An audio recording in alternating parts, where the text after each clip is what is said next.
Divers discovered decades-long shipwreck that's still clouded with mystery and superstitions. What lies at the bottom of the sea is something that's always intrigued many researchers. We don't know exactly what exists under the sea, as our equipment often fails to dig deeper. Sailors and fishermen have always been exposed to incredibly threatening and unexpected experiences while at sea. Before modern technology, people used to rely solely on the myths and superstitions to explain what goes on underwater. But this ship and its crew members had a first-hand experience that life at sea can indeed be unpredictable. After 90 years. Back in the year 1928, a steamboat disappeared after meeting with a heavy storm while transporting passengers and goods on Lake Huron. This was a mystery looming over the locals' heads for many decades now. But the ship was discovered 90 years later after shipwreck hunters found the doomed ship at the bottom of the lake. However, this was not all there was to it. Meant for speed. So what was the history of this steamboat? Well, it was back in June of 1888 when the SS Mikasa arrived in Hamilton, Ontario.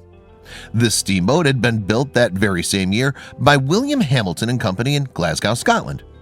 This was supposed to be a different steamboat that had been specially made to be quite speedy and can reach a huge amount of distance in a short time span. Meant for people. Well, to understand what the steamboat looked like, here's the dimensions of the body. The steamboat was originally 155 feet long and just 24.1 feet wide. It was not meant to carry just goods and supplies. There was another use meant for this boat. Since it was specially built to transport people, the ship had been made to be able to travel very fast. A summertime ferry. So after months of carefully shaping this boat to what it became, the company that built it were done with its construction. And soon after reaching Ontario, the Hamilton Speedboat Company put the ship into service. They could hardly wait to see how the boat would perform, as they had high hopes for it. This boat was meant for summertime. Useful for so many. So pretty soon the boat started to function and would be used to carry people. The SS Mikasa functioned as a ferry that traveled on Lake Ontario, transporting vacationers, picking them up in Hamilton, and taking them to Burlington Beach. This ferry was used throughout the summer months and was indeed a useful means of transport for a lot of people during its time. Years of service. Just as expected and anticipated, the SS Mikasa successfully transported a lot of folks through the sea at high speed. In the following few decades, the SS Mikasa would go on to successfully serve as a ferry for vacationers, at the same time carrying cargo between Toronto and Hamilton. It was making a lot of money and proved to be very popular. Adding more space. The ship continued to serve as a powerful means of transport. For many decades, it became one of the most prominent ways people traveled from Toronto and Hamilton. There were also a point in time when the ship was rebuilt for additional length so that even more passengers and cargo could be added and transported. It was indeed useful. Changing ownership. Since the steamboat was able to house so many people and goods and transport them quicker than most of the boats during that time, it was truly sought after by many. And so, over 39 years, the SS Mikasa had been owned and operated by the Hamilton Steamboat Company. This company made a lot of profit by transporting people and cargo.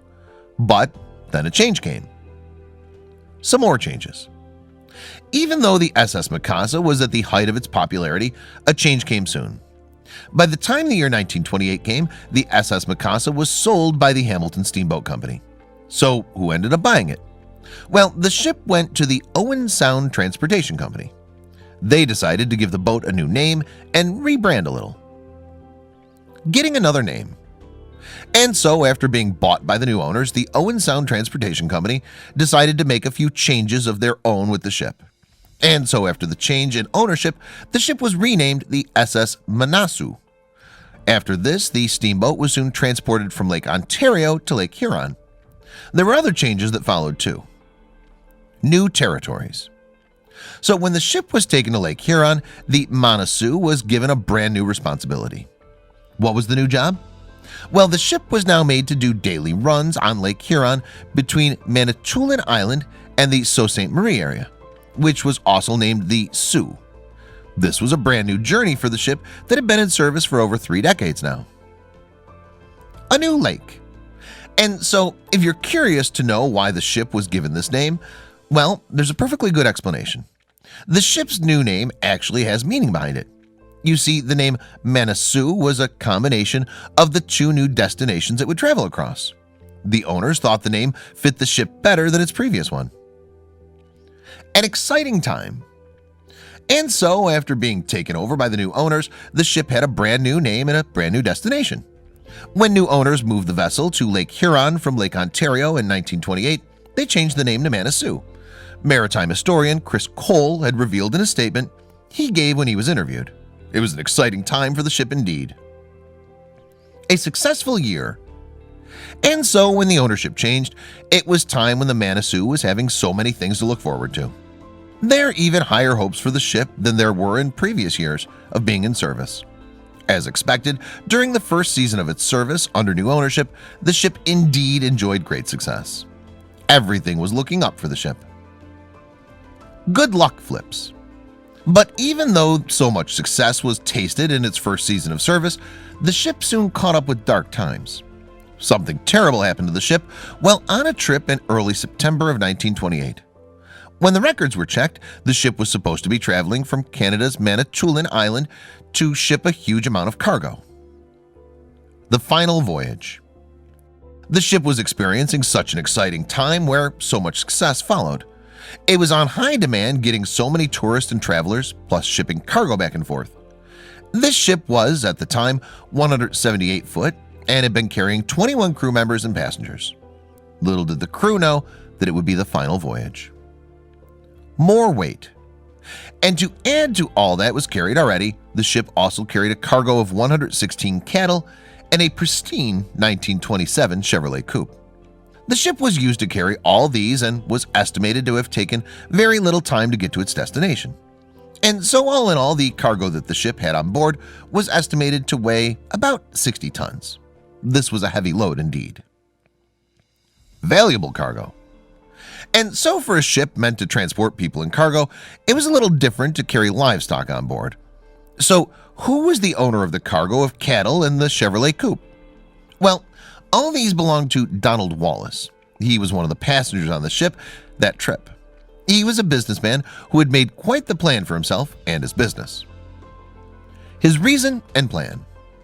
So what was his plan and what was he shipping the cattle? Well, after buying the cattle, Wallace made a plan to transport the herd from Manitoulin to the mainland. And when he reached the mainland, he was planning to sell the cattle for a profit. He knew that the livestock he bought was a superior kind, so he knew he'd be easily sold like hotcakes. A small fortune. So what Wallace did was quite a huge risk. He had literally spent most of his money in the hopes that the cattle would then make him a profit. In all, he bought about $5,600 worth and only had about $300 left in his pocket at the end of his buying spree. An account of what happened on that fateful day, troubled struck and written. Poorly maintained. The way the cattle had been loaded on the ship was indeed poorly planned.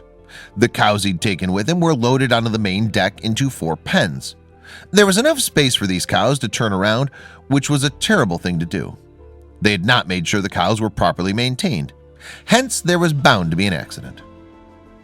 Wrong assumptions. And also, even though you might be thinking that Wallace was wrong to have taken such poor care of his cattle, how was he to know? His trip on the Manassu was the first time he had ever shipped cattle on a ship, which basically means that Wallace was not at all equipped to do so.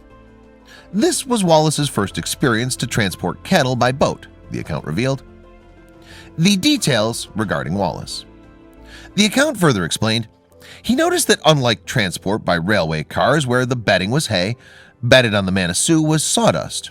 Pen slats were not nailed to the posts, they were tied and knotted with rope to metal sanctions, and pens had 2 plank slats instead of 4 or 5. He said nothing as he figured the crew knew what they were doing. Tragic storm.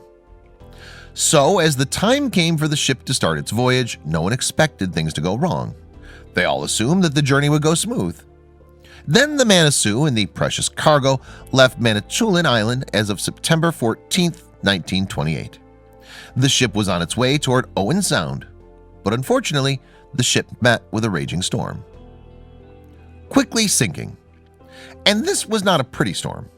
It was unfortunate that the ship had to encounter with a harsh storm, which was a sign that trouble was up ahead. And the condition was such that gusty winds and large waves were hitting the boat. This resulted in the ship starting to lean too far to one side and immediately sank at 2 a.m. on September 15th. Final ditch effort. Since the crew was not prepared to have encountered such a bad storm, everything started to fall apart. And so Captain John McKay began to realize what was happening. He had to act quick, so he headed toward a nearby island in a desperate attempt to save everyone. Unfortunately, the ship sank even before it could get close to the island. On the local newspaper.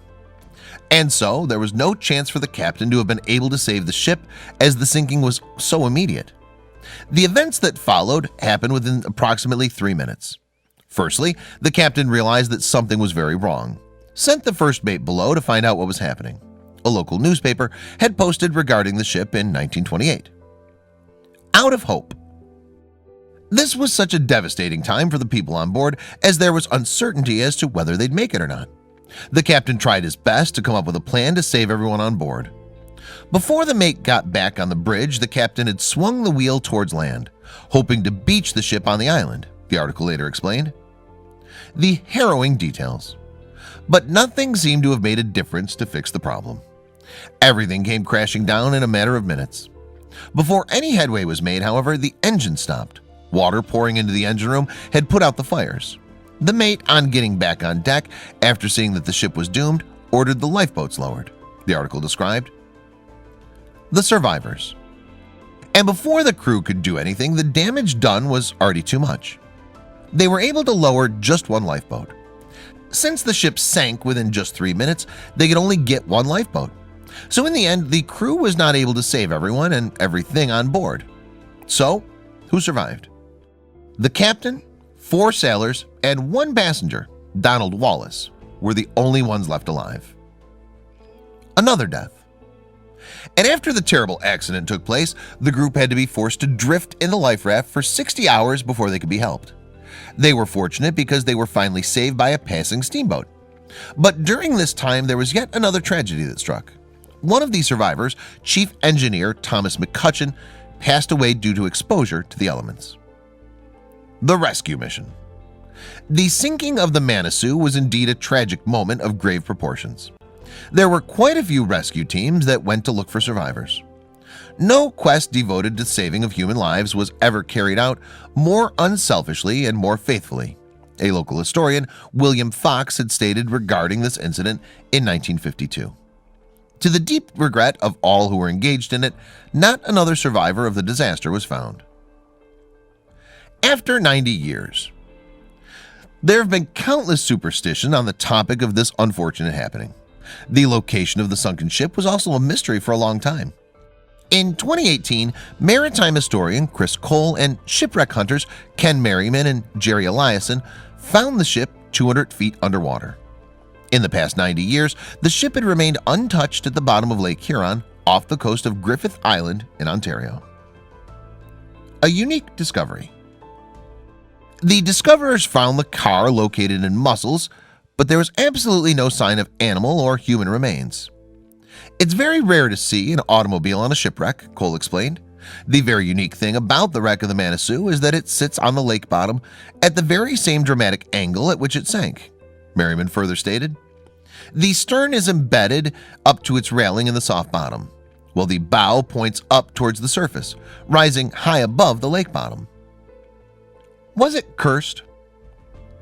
Many theories rose regarding the reason behind the ship sinking. The first being that the Manitou was under a curse after having new owners. There is a long-held superstition among sailors that if someone changes the name of a ship, that person and/or the ship will encounter bad luck. The shipwreck hunters were quoted. Under its new name, the vessel lasted less than 1 year before sinking with tragic results in September 1928. The Manitou proved to be a classic example of the bad luck that will plague a vessel after its name has been changed. Some compromising. Another reasonable explanation for the ship to sink was that the extension made the ship unsteady after being added to the ship. Hence, when the ship met with the harsh winds and strong currents, it ended up leaning and leaned too far, making the cannel shift the weight on deck to one side. This second theory was more widely accepted, but no one knows for sure what became of the ship and why it sank so quickly.